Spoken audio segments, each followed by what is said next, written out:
Bonjour à toutes et à tous. Aujourd'hui, une petite vidéo sur l'archerie. Je vous présente deux arcs en frêne, un renforcé avec du cuir cru et un brut. Donc le premier, c'est un arc en frêne qui a été légèrement chauffé au niveau des branches pour l'esthétique, simplement. Il a été taillé dans la masse, il fait 1,30 m de long. Donc normalement en archerie on parle en pouces, mais là je vous donne des centimètres. Les branches sont assez larges quand même, on doit être sur des 3,5, 4. Les poupées sont un peu trop larges, donc on perd de la vitesse. La corde, c'est une corde que j'ai fabriquée comme les cordes que je fais en jonc ou en libère. Voilà, c'est du lin. C'est un arc pour mon fils. Voilà, un petit arc, il doit faire dans les 15 livres, je crois, de mémoire. 15 ou 17, voilà. Ça m'a pris une journée de travail sur du bois sec, ça se trouve assez facilement. Vous remarquerez que sur les branches, j'ai pris une section qui n'avait pas de nœud. Hein, et c'était du bois sec. Voilà. Donc, gros défaut de celui-ci, les poupées sont trop larges, donc on perd de la vitesse. Voilà. Ensuite, le second, c'est un arc test que j'ai poussé à ses limites, donc j'ai brisé. Alors ça peut paraître bizarre par rapport au nombre d'heures de passées dessus, mais je vais vous expliquer. Donc c'est un arc en frêne. Le bois était, l'arbre était nettement plus gros. Ça a été débité en quartier, mis à sécher. Le dos est renforcé en cuir cru. Voilà. Donc le cuir cru utilisé, c'est les espèces de reconstitution d'os pour les chiens. Donc c'est du cuir cru, souvent c'est du cochon. Voilà, j'ai remis à tremper et ensuite j'ai collé. J'ai collé à la colle blanche, vinylique, extérieure. Les bandes de cuir ont été enroulées avec des bandes auto-agrippantes qu'on trouve en pharmacie. L'avantage c'est que ça laisse respirer, donc ça sèche. C'est pas comme la bande de caoutchouc style chambre à air et qui ralentit le séchage de la colle et qui peut créer des bulles. Donc voilà, petite présentation rapide. Ici, feutrine, petite ligature en dacron. J'aurais voulu trouver de la feutrine rouge, c'est traditionnellement ce qui est utilisé chez les Amérindiens, et un petit fil de laiton, j'avais pas. Je me suis entraîné, j'ai fait un test. Ici, donc la poupée haute, du crin de cheval. Alors c'est pas évident à ligaturer, heureusement que j'avais de la colle, hein, j'avoue. Le mieux aurait été des tendons pour ligaturer ça. Petite chose sur laquelle je me suis amusé, donc le repose-flèche, voilà, au niveau de la fenêtre. C'est assez relativement facile à faire, c'est du cuir de récup. Alors la poignée en cuir, la couture ici, c'est pas évident pour ajuster votre poignée quand vous avez une poignée anatomique. Voilà, donc ça veut dire qu'il épouse la forme de la main. Voilà. Alors c'est un bel arc, c'est un arc droit, classique, longbow, section plate, il n'y a rien d'exceptionnel. Il fait 1,64 m et il avait une force de 30 livres. Ici j'ai fait un petit protège poupée inférieur. Alors ça tient, mais ça mériterait d'être plus ajusté encore pour pas que ça tombe. Voilà. La corde, ici on a un nœud classique, un nœud d'anguille. C'est du dacron, voilà, du B55 de mémoire, couleur naturelle. Donc j'ai suivi le nombre de brins classiques, hein, par rapport à la puissance, etc. Ça se trouve, vous avez des nomenclatures, hein, sur Web Archerie ou chez les fabricants. Ici, on a le tranche-fil qui est classique. Hein. Voilà, le point d'accrochage n'a pas été mis puisqu'il a été brisé. Je vais vous montrer où il a été brisé. Alors, donc on peut voir le cuir ici. Hop. On voit bien qu'il était brisé, il a été poussé à son maximum. Donc pourquoi je l'ai poussé? Pour voir si mon système de collage du cuir et la technique et ce type de cuir cru convenaient. J'avais des cuirs crus de peau de lapin, c'est un peu fin, je voulais renforcer le dos. J'ai pas touché au dos lors de la fabrication. Hein, j'ai laissé le dos, j'ai pas suivi de cerne. Ça fonctionne. Il a été poussé à 30 pouces d'allonge. Donc pour un arc de 1m64, c'est pas mal, sachant que je fais 27 d'allonge. Voilà. Donc c'est un arc, on peut voir, hein, il est droit, il n'y a pas de souci, il avait été équilibré. Il a un peu de suivi de corde, donc le suivi de corde, c'est le fait que l'arc garde de la courbure. On le voit bien là.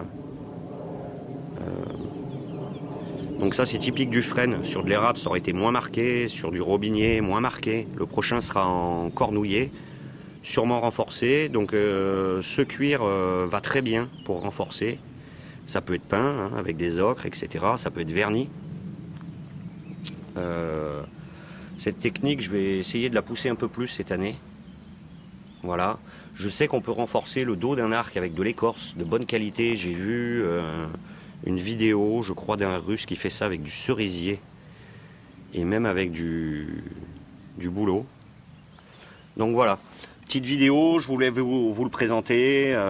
C'est un très bel arc, j'en suis content, même si je l'ai brisé.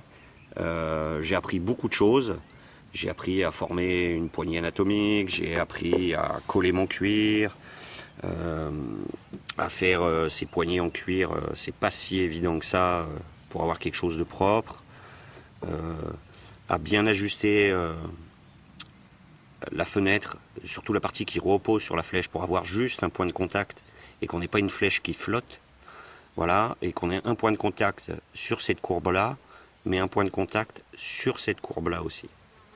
Parce que c'est important que la flèche ait qu'un point de contact pour avoir une sortie la plus propre possible et pas avoir une fenêtre d'arc non plus trop marquée par rapport à la largeur de votre arc. Voilà. Parce que sinon on pourrait affaiblir et avoir des points de cassure. J'ai appris aussi à travailler un peu mieux mes fondus, voilà, qui soient moins longs.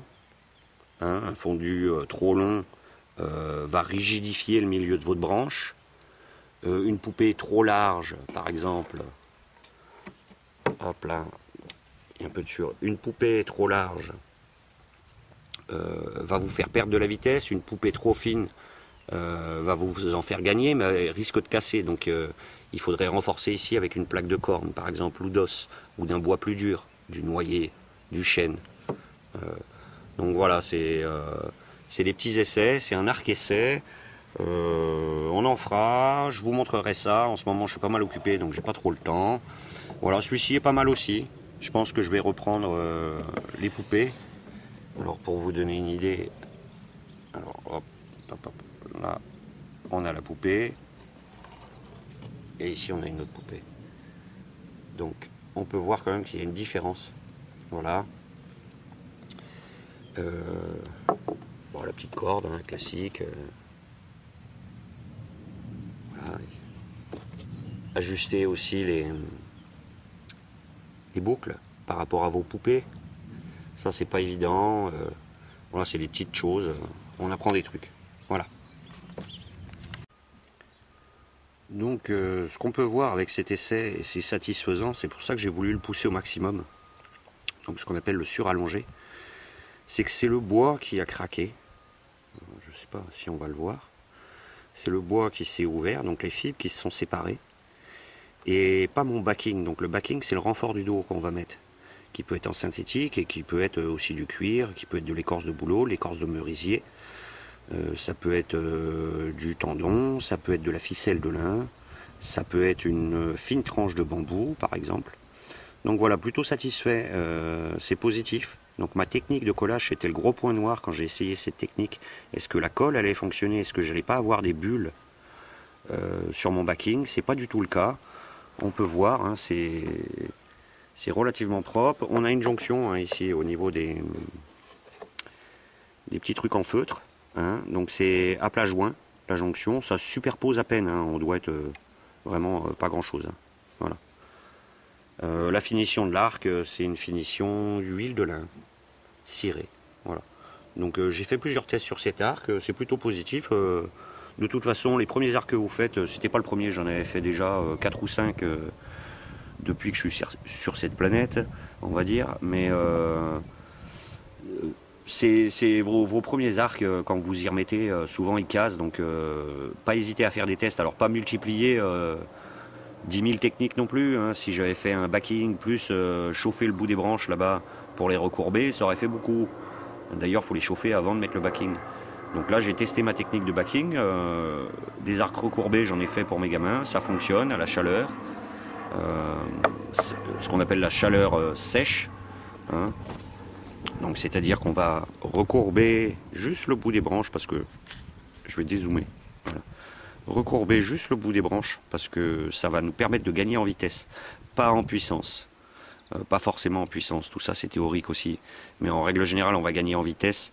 Si on veut gagner en puissance, il faut donc des branches qui travaillent sur toute leur longueur, surtout des branches plus épaisses, et parfois quand on a un arc qui est trop faible, le raccourcir de 1 ou 2 cm, donc décaler les points des poupées, décaler les poupées d'1 ou 2 cm, ça vous fait gagner des fois 10 livres. Donc ça se pèse en livres, hein, les arcs. Voilà. Donc voilà, pas hésiter à faire des tests. Hein. Puisque le premier, généralement, il est mal équilibré, etc. Je vous montrerai les outils pour équilibrer quand je ferai l'autre en cornouiller. Donc voilà, cette vidéo arrive à sa fin. Alors j'espère que ça vous donnera des idées un petit peu. Surtout, c'est vous donner envie de suivre cette playlist. Alors je fais mon maximum pour essayer de fournir du contenu à toutes les playlists, mais c'est pas évident. Surtout avec ces histoires de confinement et de Covid. Donc voilà, là c'est du frêne. Le prochain, je sais que j'ai un bout de cornouiller, donc je vais le faire en cornouiller. Même principe, je ne toucherai pas au dos. Je verrai si je laisse l'écorce du cornouiller ou si je passe sur donc un cuir cru, ce qu'ils appellent aux États-Unis roundwood, quelque chose comme ça, hein, excusez-moi pour la prononciation. Des petits arcs comme ça pour les enfants, c'est assez rapide à faire. Celui-ci, je peux pas vous le bander parce que donc bander, ça veut dire mettre la corde, créer un banc. Hein, ça, on le verra dans une autre vidéo, puisqu'il est brisé. Au niveau des outils, hein, c'est du classique, c'est de la plane, du couteau, du racloir, un cordeau pour tracer, et puis du temps, de la patience. Là, à peu près, il y a sur cet arc-là, on est à une 30aine d'heures de travail. Voilà. Pour un arc comme ça, bien rendu, bien poli, ça permet de faire des tests aussi, hein, de faire des premiers arcs où on n'espère pas atteindre la perfection. Et des petits arcs comme ça, des arcs d'enfants, en une après-midi de travail, c'est vite fait. On peut voir d'ailleurs que sur le petit d'enfant ici, il n'y a pas de repose-flèche, donc ça veut dire que la flèche repose sur la main. Et ici, on a créé une fenêtre pour avoir un repose-flèche. Donc voilà. Donc j'espère que cette vidéo vous aura plu. Je vous dis à bientôt pour d'autres vidéos sur l'archerie, sur la vannerie, sur le travail du bois. Il y a une vidéo sur une cabane d'enfants en style rondin qui va arriver. Il y a une vidéo sur un billot de sculpture. Voilà, donc j'essaye d'alimenter la chaîne, de vous en donner. Je vous dis à bientôt pour d'autres vidéos. Merci d'avoir visionné.